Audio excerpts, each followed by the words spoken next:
garam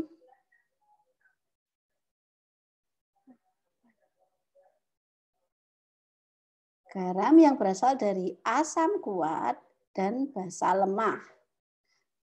Berarti dia yang kuat siapa? Asamnya. Berarti dia garam yang bersifat asam. Asam kuat berarti contohnya misalnya HCl. Basa lemah contohnya NH3. Maka dia akan menjadi NH4Cl.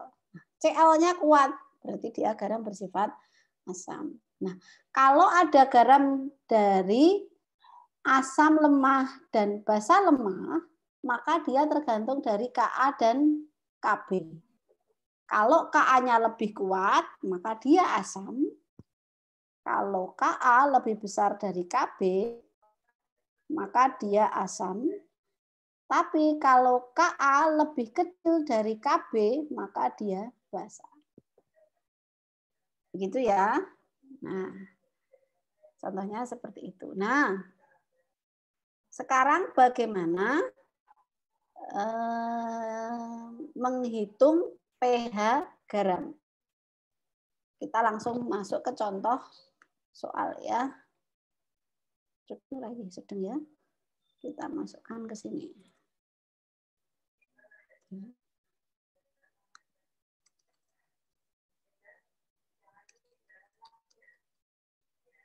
Oke, sebanyak 400 larutan CH3COOH direaksikan dengan itu. Nah, mari kita tuliskan. Ada sebuah reaksi antara CH3COOH dengan NaOH. Maka dia pasti akan membentuk apa? Nah, CH3COONa plus H2O. Pasti ya. Nah, sekarang kalau ada reaksi, pasti hubungannya dengan mol. Lalu berapa molnya masing-masing? Mol sama dengan M kali L. M-nya CH3COOH 0,05. L-nya 400. Yang NaOH sama mol sama dengan M kali L. M-nya 0,2. L-nya 100. Nah, kita cari molnya masing-masing. Berarti ini berapa? 5 kali 4, 20 milimol. Pintar, karena masih mililiter. Sedangkan yang ini adalah 20 milimol. Nah, mula-mula bereaksi sisa.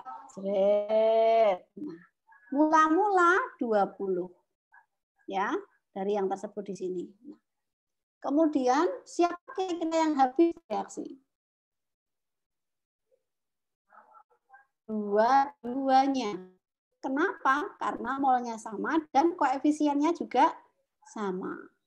Berarti di sini 20, di sini 20. Nah, kalau reaksi asam basa yang satu lemah, yang satu kuat, dan molnya habis, pasti dia hidrolisa. Tapi kalau kemarin yang bersisa yang lemah di sini, maka dia adalah penyangga. Itu ya perbedaannya dengan penyangga kalau direaksikan seperti ini. Nah, terbentuklah garam. Ini kan garam CH3COONa. Di sini molnya berapa?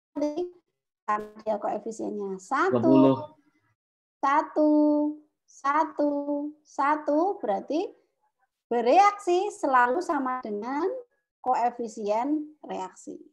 Kalau di sini 20, di sini 20, berarti di sini 20. Karena koefisiennya 1. Paham sampai sini? Oke. Berarti di akhir reaksi ada 20. Ini air 20 dianggap tidak ada karena dia pelarut. Ya. Nah, 20 milimol. Nah, pertanyaannya, berapakah pH-nya? Mari kita ingat. pH garam. Berarti kalau pH, berarti konsentrasi H+.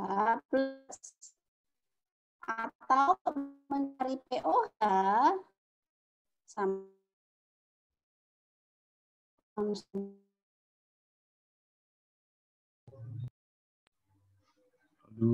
kalau dia basah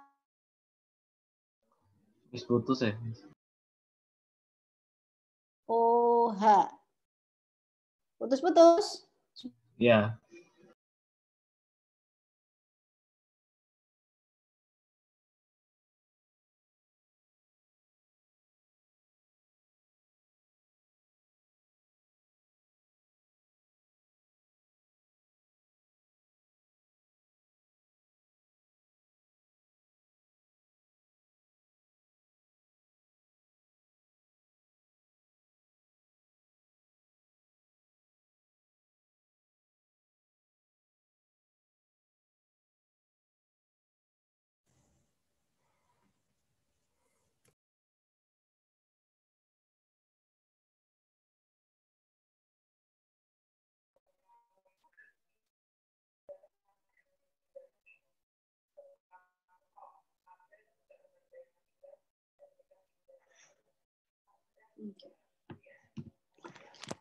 Saya ganti provider.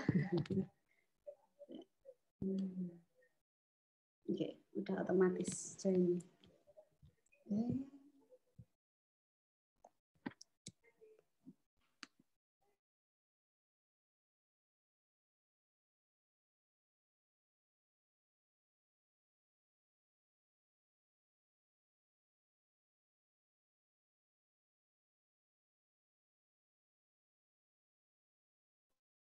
Mati lagi.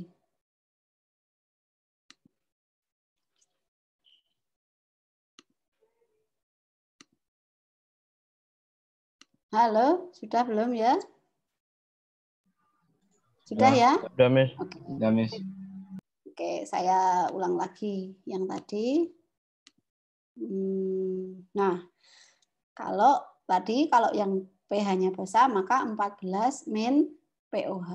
Nah, sekarang ini kok lucu banget aku background-nya, biarin. Nah, sekarang kalau kita lihat CH3COONA, kira-kira dia garam bersifat asam atau bersifat basa? Basah. Garam bersifat basa. Kalau garam bersifat basa, kira-kira pH-nya di atas 7 atau di bawah 7? Atas. Di atas. Maka kita anggap pH-nya lebih dari 7. Gitu ya. Nah, basa itu OH- atau H+? OH-.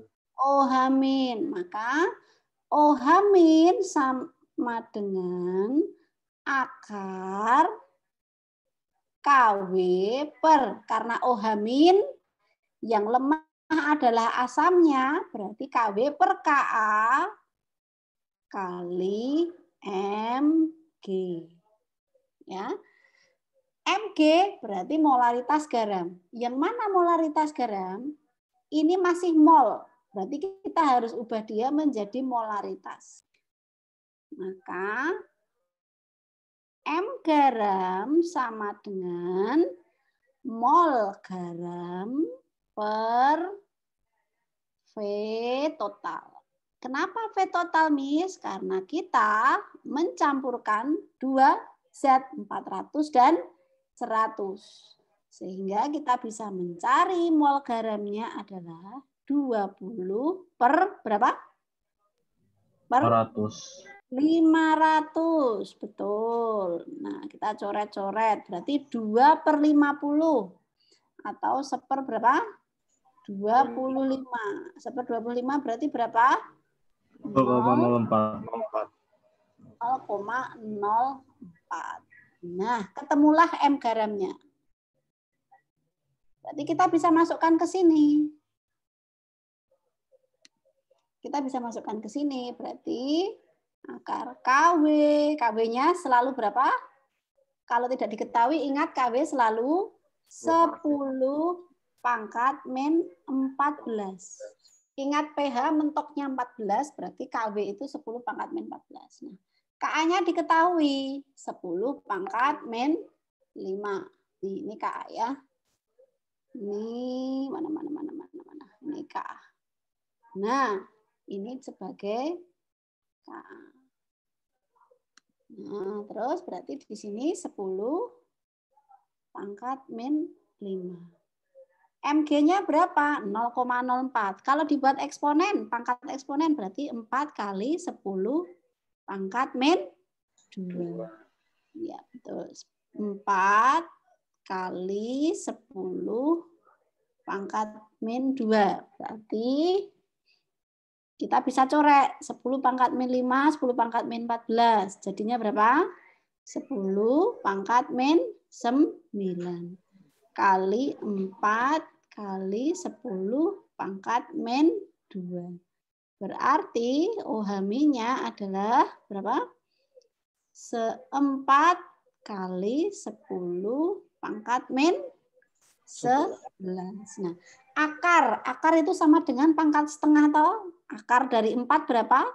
2 kali 10 pangkat min 5,5.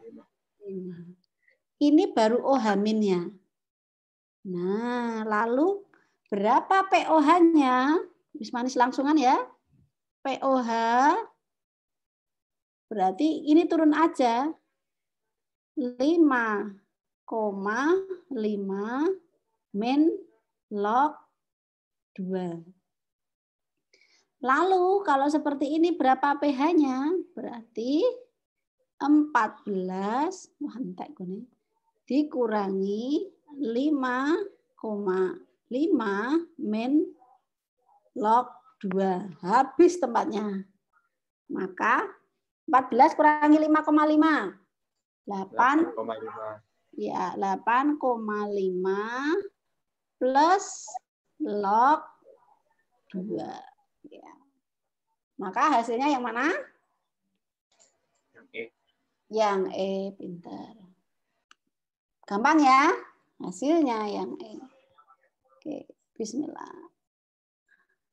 Nah. Ini mencari pH basah. Miss banyak sekali. Iya, nggak apa-apa. Nggak apa-apa, tapi yang penting bisa. Gitu. Nanti kalau sudah mencoba berkali-kali pasti bisa. Ini cara mencari pH. Nah, ini yang KSP seperti ini kita abaikan ya. Nah, sekarang nomor 3 coba. Nomor 3. Ini nomor 3. Mencari pH. Sekarang saya akan melibatkan kalian dalam proses mengerjakannya. Di natrium sianida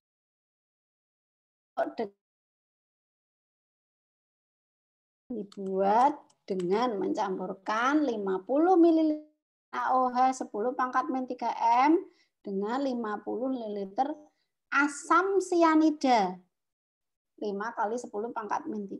Ka-nya sekian.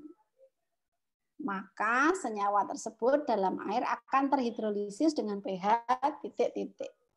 Nah, sekarang yang pertama dilakukan apa? Step 1. Raihan.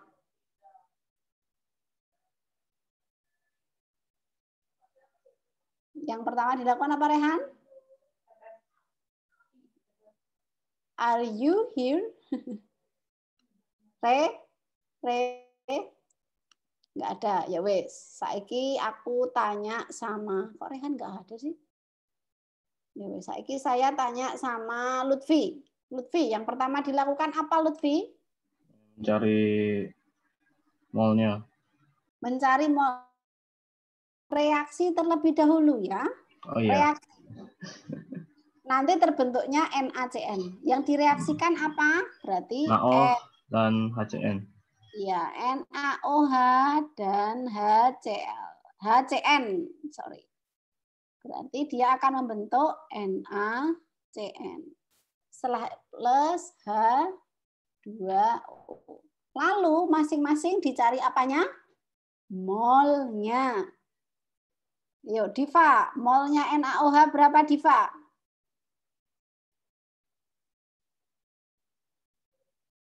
Berapa kali berapa? M kali V, berarti M-nya berapa? 5 kali 10 pangkat min 3. Ini toh? Dengan V, V-nya 50 mili. Nah, berarti 50 kali 5, 250 kali 10 pangkat min 3 milimol. Ya. Nah, kemudian ini juga mol sama dengan M kali V. M-nya 5 kali 10 pangkat min 3 juga. Sedangkan volumenya adalah berapa di situ? 50 juga. Nah, biasanya dalam soal apa? Dalam soal garam, mol dan volumenya sama. Molaritas dan volumenya sama. Berarti 250 kali 10 pangkat min 3. Dan mula-mula bereaksi, sisa, jret. Mula-mula, langsung kita buat sederhananya berarti berapa? 0, 1, 2, 3. 0,25 mol. Masih milimol, sorry. Ini juga 0,25 milimol. Kita hilangkan 10 pangkat min 3-nya ya. Berarti di sini 0,25, di sini juga 0,25. Karena molnya sama, berarti dia habis bereaksi. Berarti 0,25, 0,25. Nah, garam yang terbentuk berapa? Di sini 0,25. Karena dia koefisiennya 1, 1, dan 1.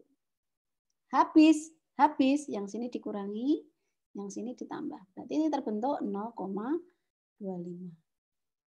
Garam. Nah, berarti kita cari M garamnya. Garam dibagi V total. Mol garamnya berapa? 0,25 milimol. V-nya berarti 50 tambah 50. NaOH tambah HCN. Berarti 100. Karena atasnya masih mili, bawahnya mili nggak apa-apa. Ya, nggak perlu diubah dulu, nggak apa-apa. Nah, berarti jadinya berapa? 0,0025 milimol. Gitu ya. Nah, Zaza, ini garam asam atau garam basa? Garam netral, Miss. NaCN. HCN punya Ka, berarti dia lemah atau kuat? HCN punya Ka, berarti dia lemah atau kuat? Kalau lemah, berarti dia campur siapa? NaOH kuat atau lemah? Kuat. Kuat, berarti ini basa kuat. HCN asam Kuat. Dia punya Ka. Dia punya Ka, berarti kalau semua yang punya Ka dia pasti lemah. Karena kalau kuat ada yang terion, ada yang tidak, sehingga dia punya Ka. Berarti HCN adalah asam lemah. Berarti basa kuat sama asam lemah, dia akan terbentuk garam bersifat apa? Garam bersifat basa. Karena yang kuat adalah basanya. Gitu, Zaza? Oke, Miss. Oke. Nah, sekarang kita lanjut. Karena dia bersifat basa, maka kita gunakan OH- atau H+. Ngantuk. Pakai tebak-tebakan loh.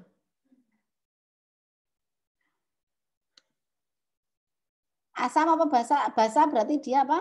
OH-. OH min sama dengan akar KW per KA. Yang diketahui KA toh? Kali MG. KW 10 min 14. KA 5 kali 10 pangkat min 10.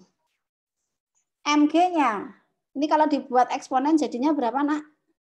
25 kali 10 pangkat min 4. Tuh, gapat. Oke, sip. 25 kali 10 pangkat min 4. Kita tulis. Berarti kali 25 kali 10 pangkat min 4. Jret. Nah, yuk kita hitung. Jret. Jret. Berarti berapa? 5. Jret. Berarti berapa? 10 pangkat min 4. Ya, berarti kalau kita tuliskan akar dari 5 kali 10 pangkat min 4 kali, ini tadi min 4 toh? 10 pangkat min 4. Berarti akar 5 kali 10 pangkat min 8. Nah, berarti kita keluarkan akarnya, kita keluarkan dari akar, berarti 10 pangkat min 4 akar 5. Gini toh? Nah, ternyata di sini diketahui akar 5 adalah 2,2. Berarti langsung bisa kita tulis 2,2 kali 10 pangkat min 4. OH min. Nah, kita cari POH karena OH min. POH min log konsentrasi OH min. Berarti min log 2,2 kali 10 pangkat min 4. Berarti POH-nya pindah ke depan. Jadi 4 min log 2,2. Sip. Lalu berapa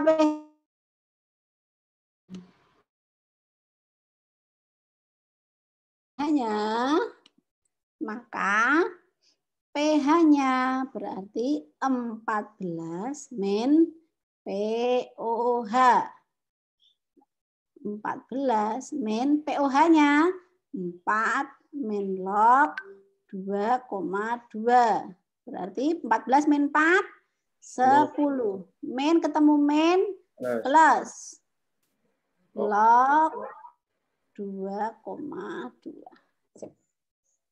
Nah, itu hasilnya. Maka jawabannya adalah D, ya. Nah,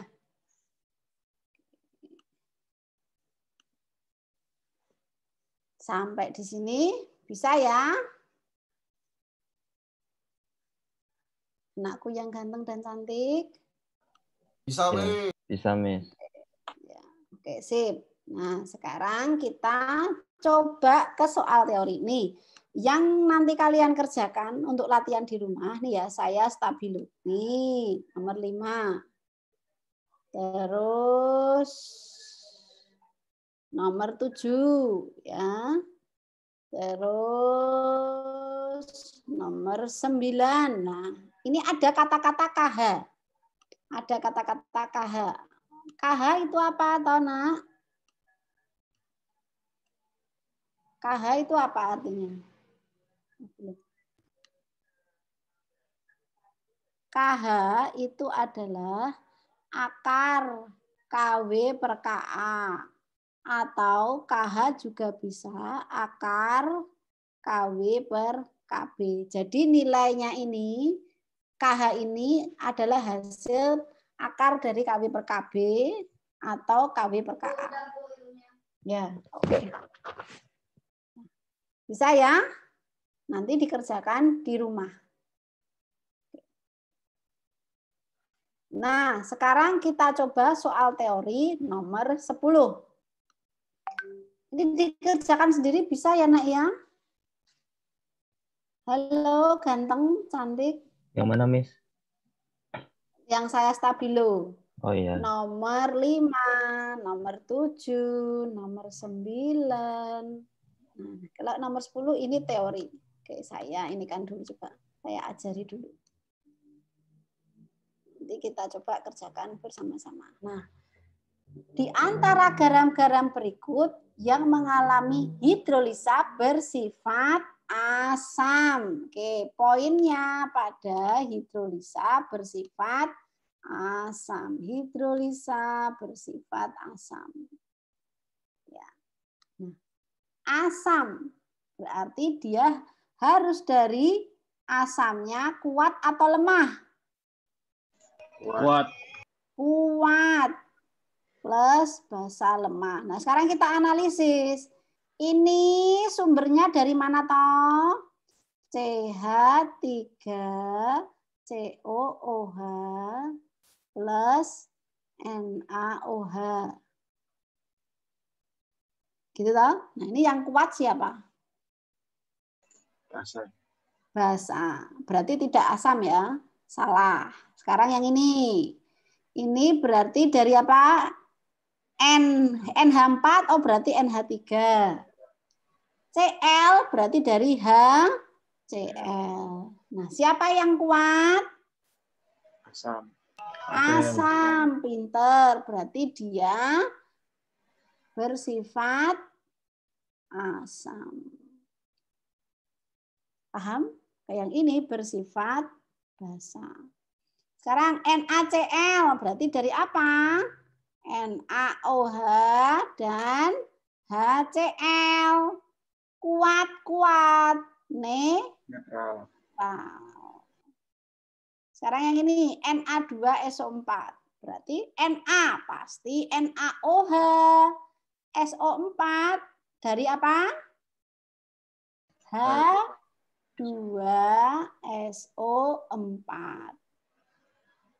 NaOH basa kuat.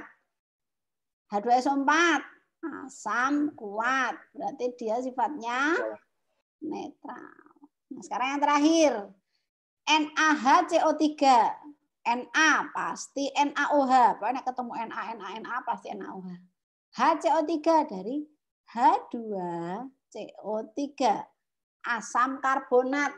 Soda minuman. Nih ada ininya. Makanya minuman bersoda itu asal rasanya ada asam karena ini H2CO3. Nah, NaOH basa kuat. Nah, H2CO3 asam lemah.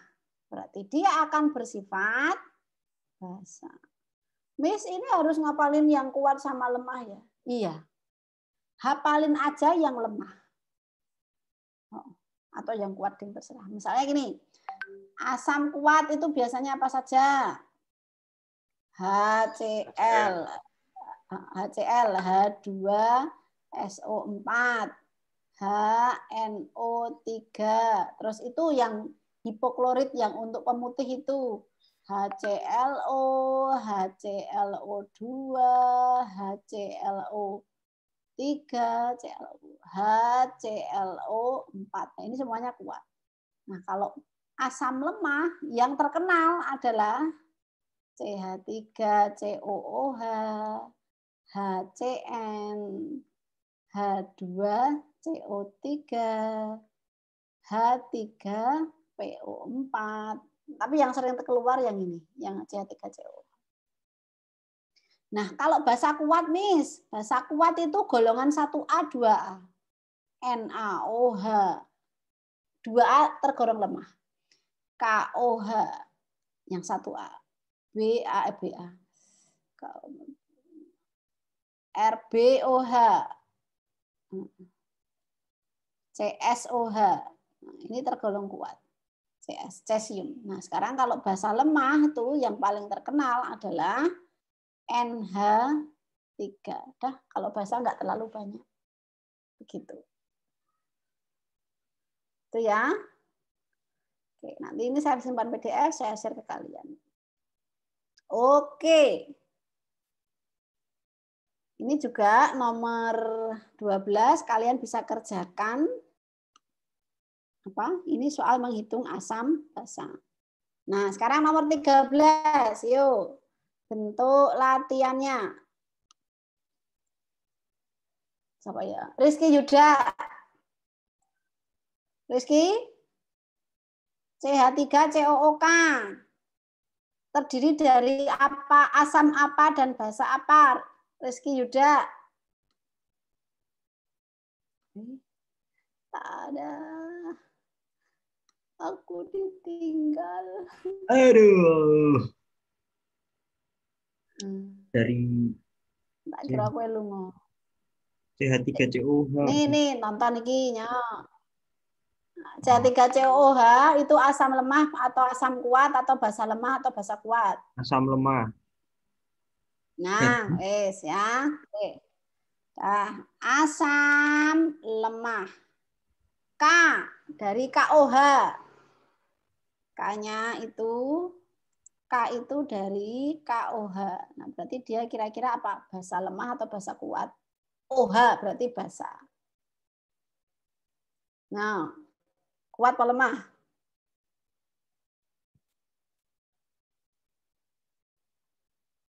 Rizky? Basa kuat nggak sih? Ya, betul. Basa kuat. Basa kuat. Lemah karo kuat. Sing menang sapa? Kuat. Nah, berarti sifatnya apa? Basa. Basa. Nah, seperti itu. Paham? Paham. Ya, sekarang ini sifatnya basa. Harus ketemu ya jawabannya ya. Nah, sekarang kalau ini Nadif. Div? Ya, Miss. Nah, NH4Cl itu berarti dari sumbernya siapa? NH3. NH3 basa lemah atau basa kuat?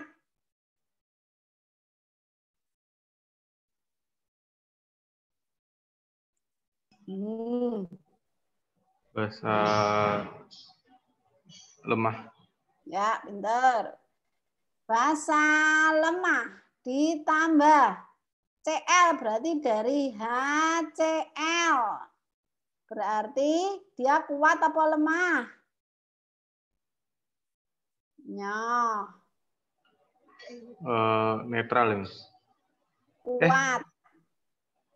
Ini loh HCl. Nih. Oh iya. Itu netral apa, Miss?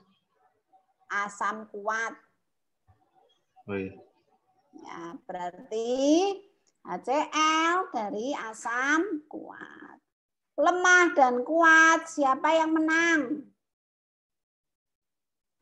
Kuat. Yang kuat, berarti dia sifatnya yang kuat siapa? Yang NH. Oh, tak ajar weh. Yang kuat, nah ini Yang cepat HCl. kuat. Nah, yang HCl asam apa basa? Asam. Asam, berarti sifatnya adalah asam. Paham? Paham. Ya, sip. Kalau KCl itu netral karena dari KOH asam kuat ditambah Cl dari HCl. Oh, salah, ini basa kuat, sorry, basa kuat. Ini asam kuat, berarti sifatnya netral. Bisa ya? Oke, kalau sudah. Untuk yang pH-pH, nah sekarang KH-nya sudah ketahuan kayak gitu. Sudah ya? Bisa ya dikerjakan sendiri, coba ya. Ini yang saya stabilo. Yang saya stabilo, kalian kerjakan sendiri. Nih. Ini juga. Nih. Nah, ini juga nanti kalian kerjakan. Ini juga. Nah, ini nih nomor 50 nih tak ajari. Karena ini agak berbeda. Oke, kita kerjakan nomor 50. Nah, ada yang seperti ini, Jok gimana, Miss? Gitu. Karena itu kok CaOH 2 kali gitu. Terus gimana cara menyelesaikannya?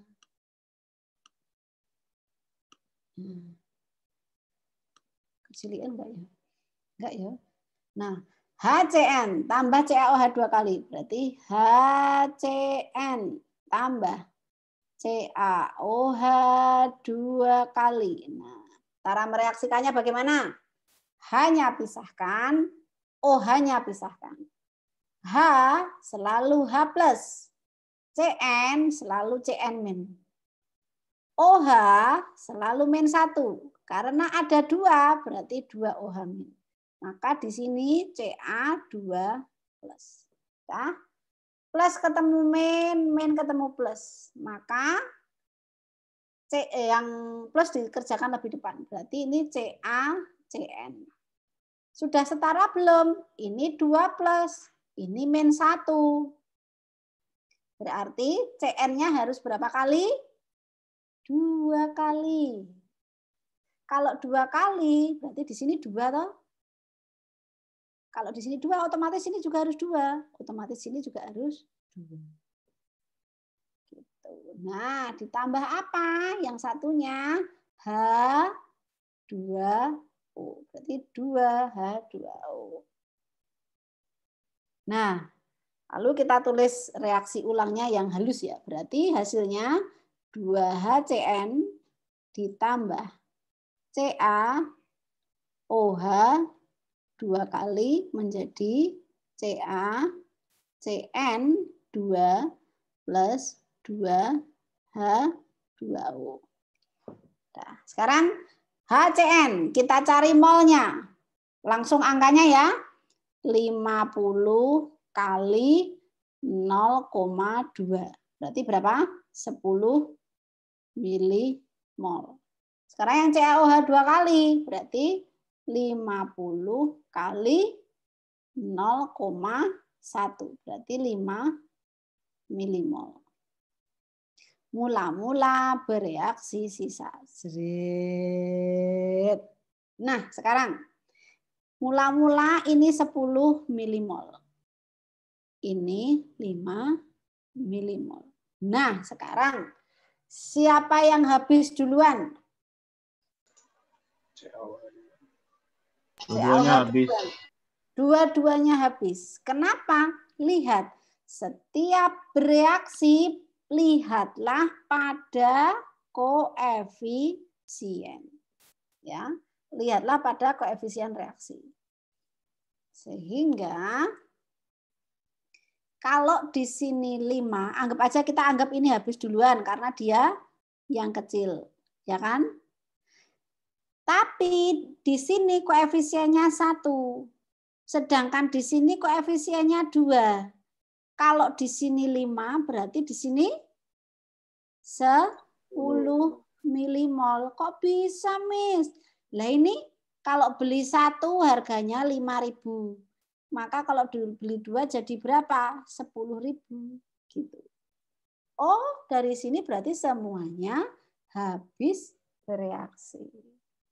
Oke. Nah, sekarang garam yang terbentuk berapa, Miss? Berarti koefisiennya 1, berarti 5 milimol. Berarti yang terakhir 5 milimol. Kita cari mol garamnya. Nah, garamnya berarti mol siapa? Mol garam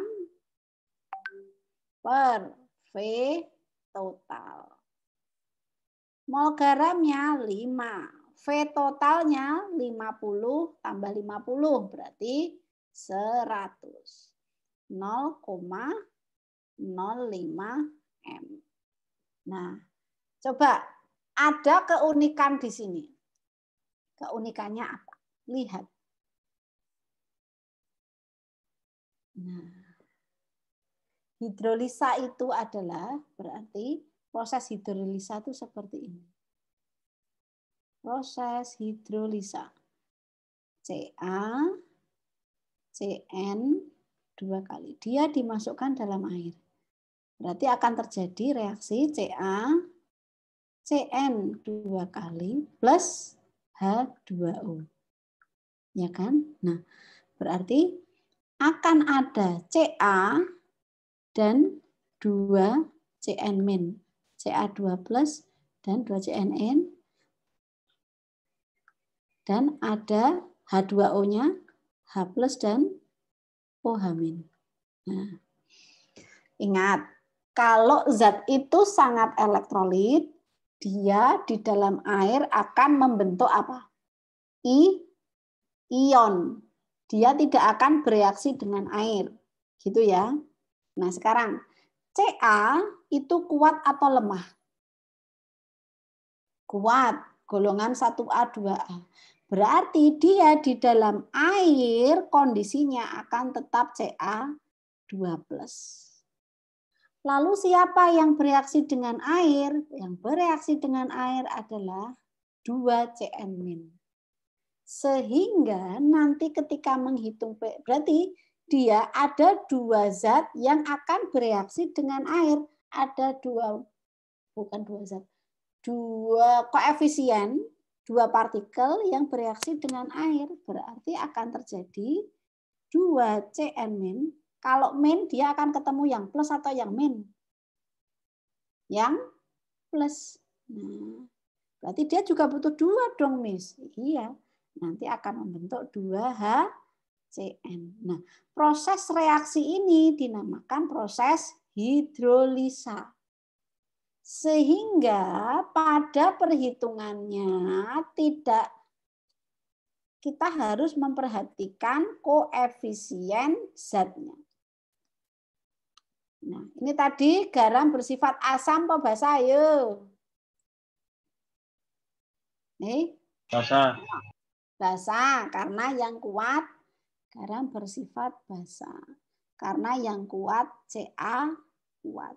Kalau basa berarti OH- sama dengan akar.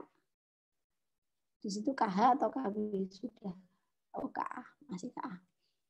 Jadi KA per KB per KA kali Mg. Nah, tambahkan yang sini valensi. Nah, valensi siapa? Valensinya si garam. Nih, valensinya ini, zat yang bereaksinya dengan air nanti. Tak uber-uber ya. Tak uber-uber dengan warna ini. Nih. Nah, di situ. Sehingga nanti pada penghitungannya KW-nya 10 pangkat min 14 per 10 pangkat min 5, K-nya 5 tadi atas, kali Mg. Mg-nya 5 kali 10 pangkat min 2, ini toh. Kali valensi. Nah, valensinya berapa? 2. Ini. Valensi. Berarti dikalikan 2. Sehingga ini jebakan ya nanti ya. Jret. Berarti 10 pangkat min 9 kali 10 kali 10 pangkat min 2. Berarti hasilnya adalah berapa? 10 pangkat min 10. Benar tidak? Ini kan ini 10 pangkat min 8, 10 pangkat min 2 berapa? Maka OH-nya adalah 10 pangkat min 5. Maka POH min log konsentrasi OH-. Berapa OH-nya? Min log 10 pangkat min 5. Min log, berarti hasilnya adalah 5. Maka pH-nya 14 min POH. Maka hasilnya 14 min 5. Yaitu 9. Mau memahami dulu?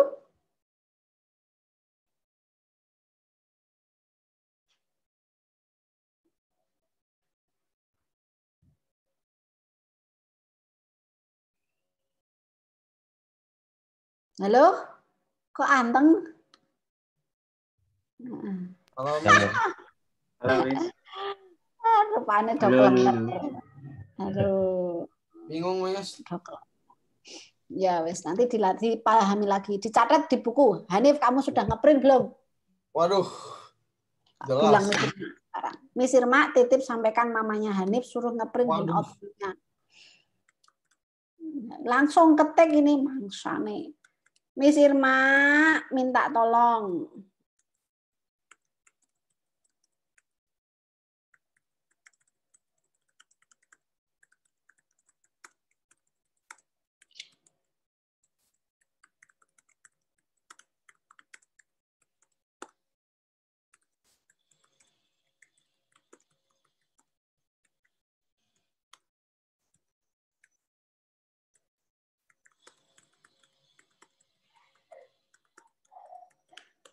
Nah,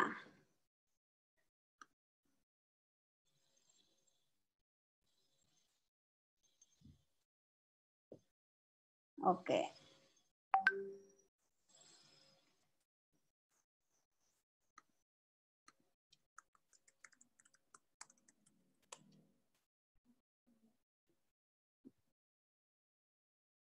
Nah, sekarang dipahami dulu. Za, ada pertanyaan nggak Za? Armifta? Belum, Miss. Belum ya? Bisa ya? Armifta? Belum, Miss. Oke, aman ya? Nah. Oke, nomor 24.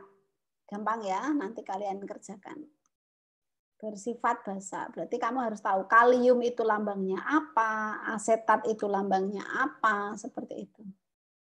Oke. Nah, kalau sudah, kita masuk ke bab kedua.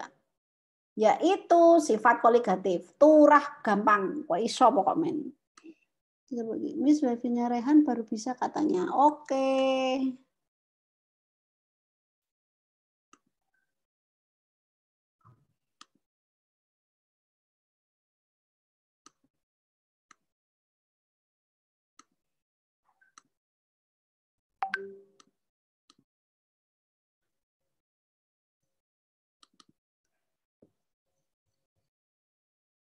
Nah, saya share.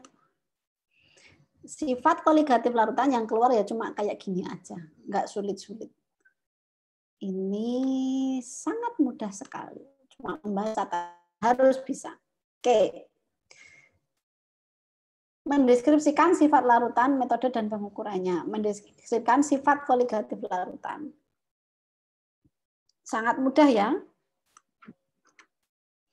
Sangat mudah. Oke, ada tabel seperti ini. Tabel seperti ini.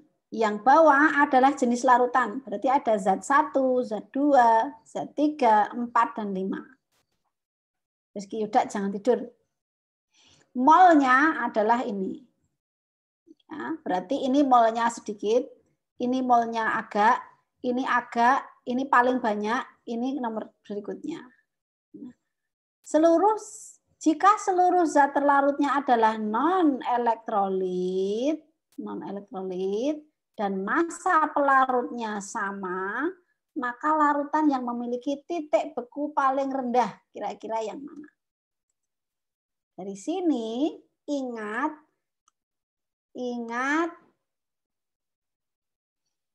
titik beku. Berarti apa? Perubahan titik beku berarti delta TB. M kali KB. Semakin besar M, molaritas, maka delta TB itu perubahan juga makin besar. Nah, sekarang kalau ini ada temperatur, ukuran temperatur. Di sini 0. Ke atas semakin positif, ke bawah semakin negatif. Titik didih air itu, titik beku air itu berapa? TB 0. Berapa? Titik beku air. 0 derajat Celcius toh? Yeah. Nah, kalau dia membeku setelah zat itu air dikasih gula. Di dalamnya dikasih gula. Dia mengalami perubahan titik beku. Dia misalnya punya delta TB sama dengan 2. Maka berapa TB-nya? Dia mempunyai perubahan titik beku 2. 2 dari mana? Dari TB 0. Gitu. Yang yaitu tadi 0 derajat Celcius. Berarti TB-nya si gula berapa? Titik bekunya gula berapa? Berarti min 2. Paham sampai sini? Paham ya? Jadi kalau semakin banyak yang ditambahkan, maka perubahannya juga semakin banyak. Ini yang tak tambahkan 1 gram. Lah kalau yang saya tambahkan misalnya 10 gram gula. Saya masukkan ke sini, gula. Gula. TB0-nya air 0. Kira-kira perubahannya lebih besar dari 2 atau lebih kecil dari 2? Lebih besar dari 2, misalnya saya anggap perubahannya 5 derajat Celcius. Maka kalau saya di temperaturnya, maka dia akan jadi berapa? Min 5. Lihat, semakin banyak yang dimasukkan, perubahannya juga semakin banyak. Gitu ya. Sehingga kalau dimasukkan sedikit, suhunya min 2. Kalau dimasukkan banyak, suhunya min 5. Nah, kira-kira pernyataan ini, maka larutan yang memiliki titik beku terendah, min 2 sama min 5, siapa yang lebih rendah? Min 5. Nah, berarti cari mana yang titik bekunya paling rendah? 1, 2, 3, 4, 5. Gak krungu suarane manis. Ayo gak apa-apa. Nomor berapa? Nomor 4 atau nomor 3 yang ekstrim? 3, pinter. Karena paling banyak zatnya sehingga perubahannya semakin besar. Paham ya? Sip. Kayak gitu analisis. Gampang, tapi hati-hati. Nah, diagram PT. Yo, ingat-ingat lagi. Dulu pernah ada tugasnya. Ya. A, dinamakan apa? Titik beku larutan. Bukan TB, ding, maaf. TF larutan. B, dinamakan apa? Titik beku pelarut. C, dinamakan titik didih, boiling point, larutan. Sedangkan D dinamakan titik didih pelarut. Maksudnya gimana, Miss? Bukannya kebalik apa, Miss? C sama D? Kalau C salah kebalik, ya betul, maksudnya gitu. Pelarut, larutan. Gitu. Terima kasih Lutfi atas koreksinya. Sama-sama, Miss. Ya. Nah, terus toh pertanyaannya. Kalau misalnya itu dikasih gula ke dalam larutan, berarti yang namanya titik beku gula itu yang mana? A, B, C, D.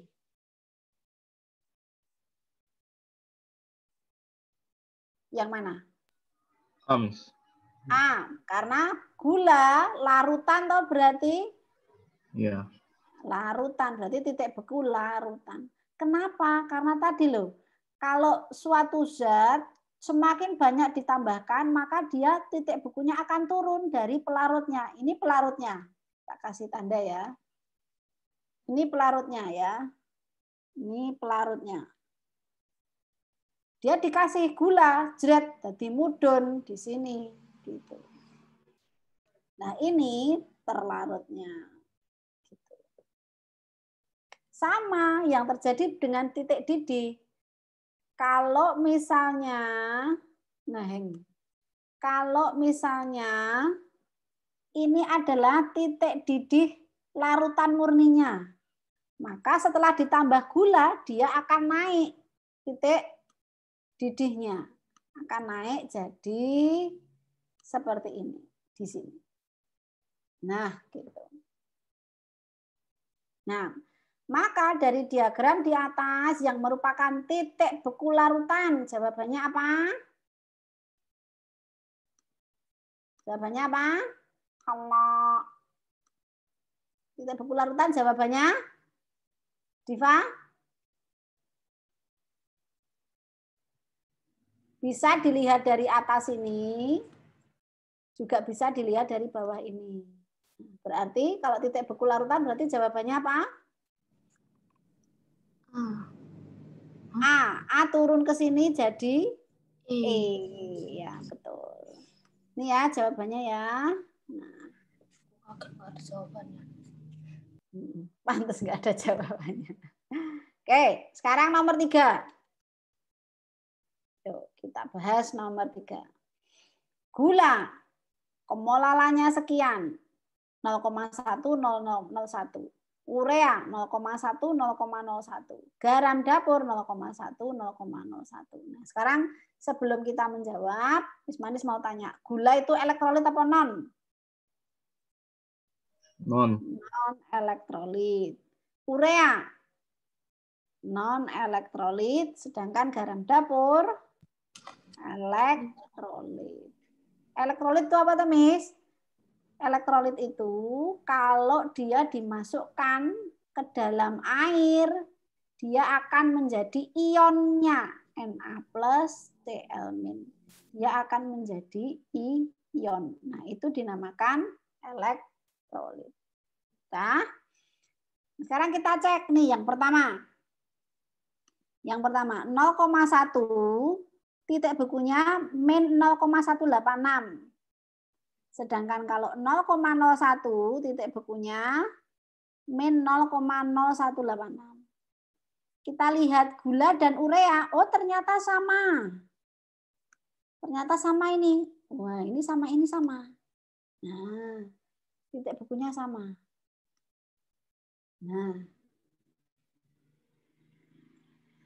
Tapi kalau untuk garam dapur kok beda. Garam dapurnya kok beda. Sama-sama 0,1 tapi ininya beda. Nah, kira-kira dari data ini kamu bisa menyimpulkan apa? Dari data di atas, penurunan titik beku ditentukan oleh apa? Ini molalitasnya sama, titik bekunya sama. Maka kemolalan apakah menentukan titik beku? Ya. Ya, salah satu yang benar. Nah, oke. Tapi nanti ada yang paling tepat. Jenis zat terlarut. Gula-gula ternyata sama. Kemolalannya sama, sama-sama gula. Molalnya sama, titik bekunya sama. Berarti nggak terlalu berpengaruh ya. Kemudian jenis pelarut. Pelarutnya semua adalah air. Kemudian perbedaan titik beku zat pelarut, perbedaan titik didih zat terlarut. Dari data penurunan titik beku larutan dari data di atas, penurunan titik bekunya ditentukan oleh apa? Oleh yang pertama, kemolalan. Ya, betul. Tapi nanti mungkin ini ada. Tapi nanti juga bisa kalau misalnya ada pilihan lain adalah sifat zat terlarut atau nanti bilangnya apa kemampuan apa elektrolit zat terlarut seperti itu ya. Ini jenis zat terlarut juga bisa, yang ini elektrolit, yang ini non elektrolit, tapi ini dua-duanya non elektrolit dia tetap sama gitu. Sedangkan kalau jenis pelarut tidak, karena semuanya kebetulan sama-sama air. Gitu ya. Nah, sekarang nomor 4. Nomor 4. Ini gampang. Yuk, di samping adalah diagram PT benzena dalam larutan naftalena. Diagram PT benzena dan larutan naftalena dalam benzena. Naftalena itu kapur barus atau antrasina, misalnya saya lupa. Titik beku dan titik didih normal larutan naftalena ditunjukkan pada mana. Nah, sekarang kita cek dia yang sebagai pelarut siapa? Larutan naftalena. Berarti naftalena dalam benzena. Berarti yang menjadi pelarutnya siapa? Benzena. Iya, betul. Benzena. Nah, ini kok benzena. Ini pelarut, yang ini larutan. Titik beku dan titik didih normal. Titik beku dan titik didih normal larutan naftalena. Berarti sudah dalam bentuk larutan. Berarti yang mana? Yang larutan. Larutan itu tak kasih clue, posisinya pasti lebih bawah dari pelarut. Ini, kamu di mana? Kursorku kok hilang? Oke. Jadi ini yang atas namanya adalah pelarut, yang bawah adalah namanya larutan. Berarti titik beku berarti sebelah sini, karena di sini suhu, kalau di sini mendekati 0 berarti di sini semakin bertambah. Berarti 0 suhu berarti beku berarti ada di sebelah sini. Nggak kelihatan nih. Berarti A titik bekunya, titik didihnya berarti D. Miss, bedanya A sama A aksen, D sama D aksen sama. D itu menunjukkan garis nilainya, tapi ini menunjukkan perpotongannya pada 760 mmHg atau 1 atm. Begitu. Sehingga maka titik beku dan titik didihnya ada di mana? Titik beku larutan, berarti yang bawah. Kok ada yang dingdong? Siapa ini? Aku, Miss. Oh, aku tuh siapa? Lia. Oh, Miss Lia. Oke, Miss. Gitu ya. Nah, yang berarti jawabannya adalah A aksen dan D aksen. Titik beku dan titik didih normal. Normal itu maksudnya apa, Miss? Maksudnya dalam kondisi 1 atm. Nih, seperti ini. Gitu. Nah, gitu.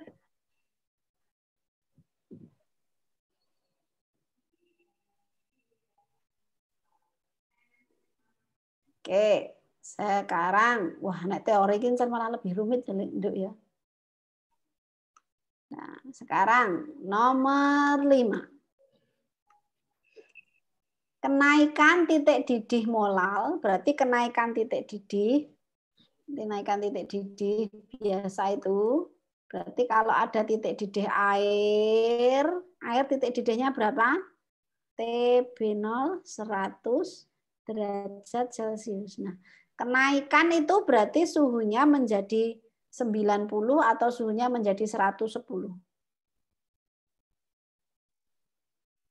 Ki,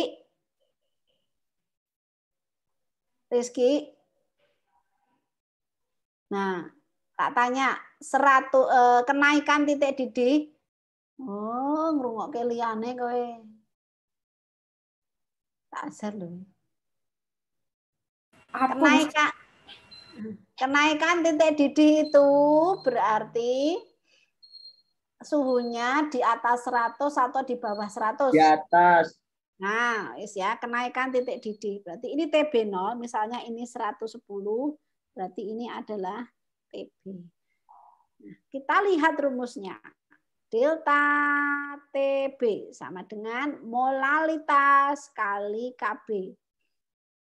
Berarti kenaikan titik didihnya itu kira-kira tergantung dari apa? Apakah titik didih pelarutnya, apakah molalitas larutannya, apakah jenis pelarutnya, apakah molalitas pelarutnya, apakah perbedaan titik beku dan titik didih pelarut. Berarti kenaikan ini toh itu tergantung dari apa? Dari ini toh. Ini sifatnya konstan. Berarti hanya tergantung pada siapa? Ini. Ini apa toh namanya? Molalitas. Nah, molalitas yang kita tulis molalitas itu molalitasnya air atau molalitasnya zat terlarut? Zat terlarut. Yang dalam hal ini adalah dia membentuk larutan. Berarti jawabannya apa? Molalitas larutan. Itu ya, molalitas larutan. Oke. Nah ini ben keriting gue.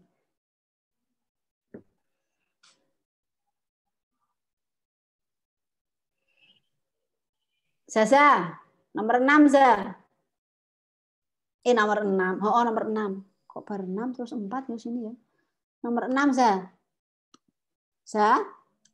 Ya, Zaza berapa toh? Baru 921. Sip. Nah. Berarti ini ada 3 macam diagram. Diagram yang pertama, diagram yang kedua, sama diagram yang ketiga. Gambar di samping adalah diagram PT air, larutan urea 0,1 M, dan larutan urea 0,2 M. Manakah dari berikut yang menyatakan garis didih urea 0,2 M? Berarti yang mana?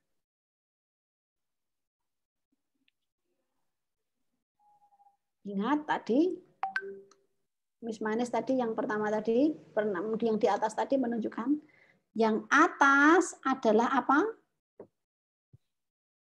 Garis atas ini adalah punyanya pelarut atau larutan? Pelarut. Pelarut.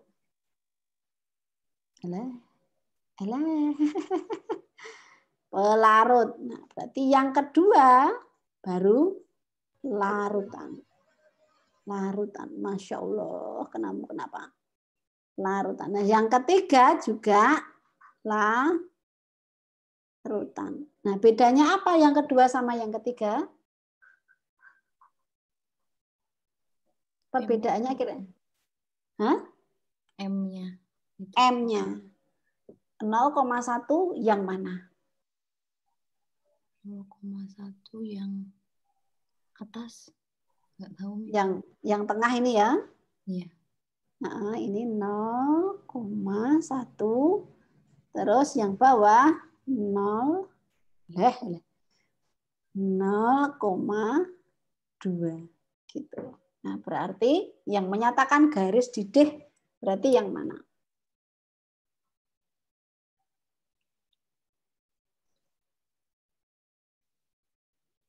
Kan ada garis beku, ada garis didih. BC mau, Miss? Ya, betul.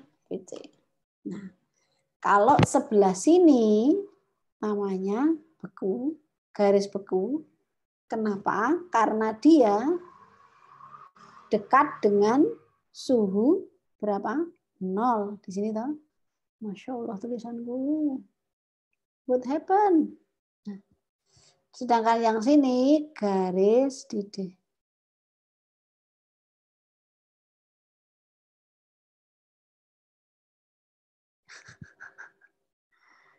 Didih, Masya Allah.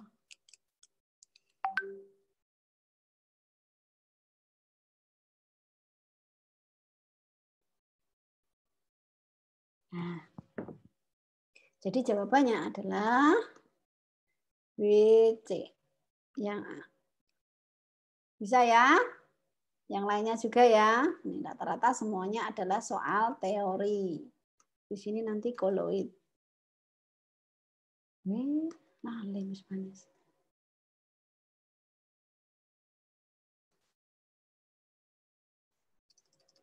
Nah, sekarang coba nomor 7. Kira-kira jawabannya apa? Diketahui 2 jenis larutan. Yang pertama 6 gram urea dalam 100 gram air. Larutan 2 11,1 CaCl2 dalam 100 gram air. Manakah satu di antara pernyataan berikut yang benar tentang larutan-larutan tersebut? Sekarang sebelum kita masuk ke hasilnya, kita cari dulu masing-masing molalitasnya. Atau kalau nggak usah mencari molalitasnya, kita cari sifatnya dulu. Urea elektrolit atau bukan? Non, ya pinter. Kalau CaCl2 adalah elektrolit. Gitu ya. Kalau dalam diagram PT, yang atas pelarut, ini elektrolit, yang ini non-elektrolit. Ini pelarut, elektrolit, non-elektrolit. NEL. PEL NEL. Pelarut, elektrolit, non-elektrolit. Kebalik, non-elektrolit, baru elektrolit. Gitu ya. Nah, manakah di antara pernyataan berikut yang benar? Berarti yang atas air, maka urea ada di sebelah yang kedua. Ini punyanya urea, yang ini punyanya CaCl2. Kedua larutan mengandung jumlah partikel terlarut yang sama. Kira-kira sama enggak jumlah partikelnya? Kita cari molnya dulu, coba yuk. Urea, molalitas. M sama dengan gram per mr kali 1000 per gram pelarut. Molnya urea berarti 6 mr-nya 60 kali 1000 per 100. Jret 10 jret 0,1. Berarti hasilnya 1 molal. Sedangkan yang CaCl2 sama gram per mr kali 1000 per gram pelarut, gramnya 11,1, mr-nya 111, kali 1000 per gram pelarutnya 100. Jret 10, jret 0,1. Berarti sama-sama 1 molal. Nah, kedua larutan mengandung jumlah partikel terlarut yang sama banyak. Coba urea non elektrolit, sedangkan ini elektrolit. Kalau dia dimasukkan ke dalam air, kira-kira urea akan menjadi apa? Tetap ya, urea itu CONH2 2 kali. Jadi dia akan tetap menjadi CONH2 2 kali. Seperti gula dimasukkan dalam air. Tapi kalau CaCl2 dimasukkan dalam air, dia akan mengion. Jadi Ca2 plus sama 2Cl-.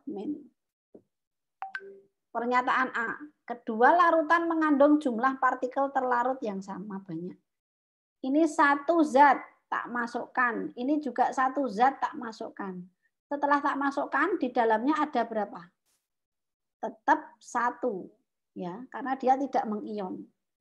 Tapi kalau ini saya masukkan dalam air, jadinya ada 3.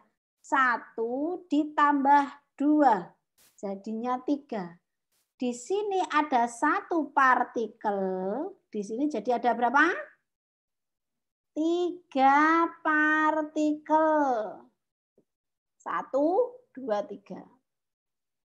Maka apakah ini benar? Kedua larutan mengandung jumlah partikel terlarut yang sama banyak? Salah, karena ternyata beda. Terus yang kedua larutan isotonik. Isotonik itu berarti punya tekanan osmotik yang sama. Nah, caranya bagaimana, Miss?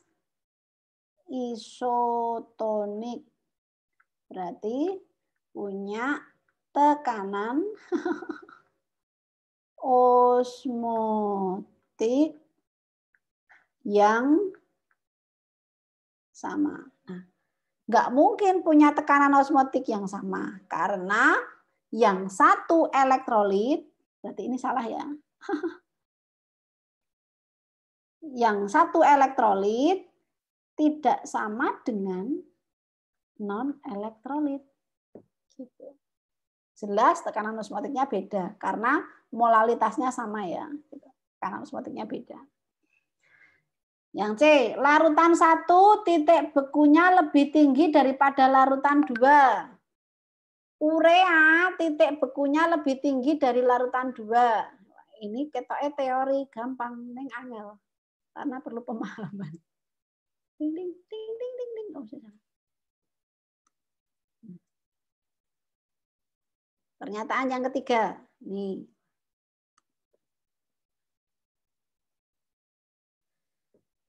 Larutan 1, urea punya titik beku lebih tinggi daripada larutan 2. Ini titik beku ya. 0 derajat Celcius. TF 0. Larutan 1 tadi apa? Urea. Urea dia non-elektrolit. Sedangkan elektrolit karena dia punya partikel 3 yang membuat dia turunnya lebih banyak. Jadi kalau dirumuskan yang ini adalah delta TF sama dengan M kali KF. Sedangkan yang ini delta TF sama dengan M kali KF kali I, faktor Van Hoff, jumlahnya partikel ini. Sama-sama 1, KF-nya sama, kita hilangkan KF-nya, kali I, 3. Berarti ini 3, sedangkan ini 1. Anggap aja ini turunnya 1 derajat, yang ini turunnya jadi 3 derajat. Gitu. Kira-kira pernyataan C, larutan 1 mempunyai titik beku lebih tinggi daripada 2, benar apa salah? Ini urea, yang ini CaCl2. Raffi? Vi? Ya, Miss. Jawabannya apa, Vi? Pernyataan C benar apa salah, Vi? C lebih tinggi daripada larutan 2. Nih, lihat ini.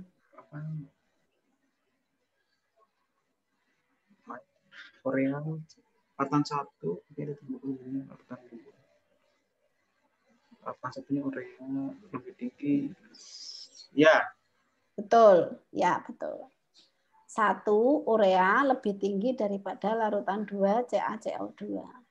Tadi ya sudah kita hitung tadi ya. Nah, sekarang larutan 2 titik didihnya lebih rendah daripada larutan 1. Kita cek sekarang titik didih. Delta TB sama M kali KB. M-nya 1, KB-nya dianggap sama. Sekarang yang ini delta TB sama dengan M kali KB kali I. Coret. Berarti 1 kali 3. Berarti 3. Kita anggap TB0 100 derajat Celcius. Nah, Kalau 1 berarti perubahannya cuma 1. Berarti 101 gitu ya. Nah, ini punyanya urea. Sedangkan itu 103, anggap itu punyanya CaCl2. Nah, berarti larutan 2 titik didehnya lebih rendah dari larutan 1. Apakah benar? Salah, karena larutan 2 lebih tinggi dari larutan 1 dari hasil ini. Larutan 2 mempunyai tekanan uap lebih tinggi daripada larutan 1. Tekanan 2 punya larutan. Tekanan uap lebih tinggi dari larutan 1. Nah, ini nanti ngitung lagi. Tekanan uap itu pakainya P. Ya, tambah mumet. Nah, gitu ya. Jadi yang benar adalah C. Larutan 1 mempunyai titik beku lebih tinggi daripada larutan 2. Jawabannya adalah C. Gitu. Udah. Satu soal aja 10 menit ya. Ini koligatif belum? Besok kita mulai koligatif ya. Udah jam 7935. Sampai sini. Apakah ada pertanyaan?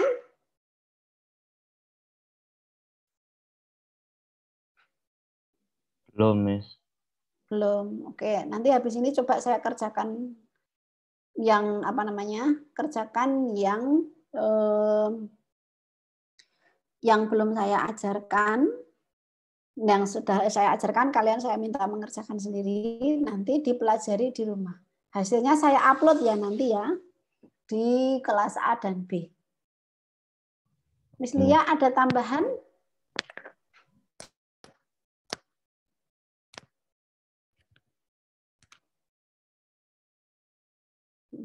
Miss Lia, apakah ada tambahan?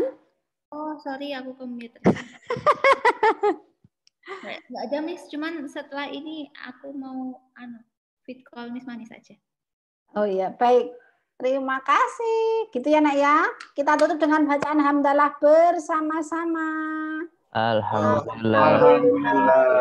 Alhamdulillahirabbil alamin. Jangan pergi dulu. Jangan pergi dulu. Ayo, Miss.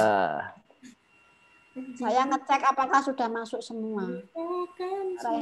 Oh, sudah masuk semua.